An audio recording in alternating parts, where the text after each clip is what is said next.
এই ৭১ যদি এই মহানায়ক সেজে মুজিব বাংলাদেশের মানুষের সাথে বেইমানি না করতো তাহলে ২৪-এর আসতেও হতো না এবং এত বড় ফ্যাসিস্ট বাংলাদেশে ক্রিয়েট হচ্ছে। কেবলমাত্র তিনি যদি সৎ মানুষই হতো, কেবলমাত্র একটা ভাষণ দেওয়ার মাধ্যমে তিনি নিজেকে প্রধানমন্ত্রী হিসেবে এত গর্বের সাথে উপস্থাপন করতে পারতেন না। তার নিজের যোগ্যতা যাচাই বাছাইয়ের উপর ডিপেন্ড করে তাকে একটা দেশের প্রধানমন্ত্রী বানানো হতো।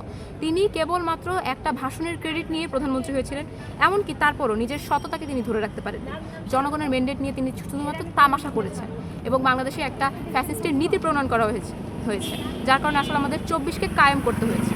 আমি মনে করি ৭১-এর যে দুর্নীতিটা আমাদের সাথে করা হয়েছে, ৭১-এর যেই ক্রেডিট বাজ এবং যে চেতনা ব্যবসাটা করা হয়েছে, তার কারণে আসলে ২৪-এ আমাদের সেটার মাসুল দিতে হয়েছে।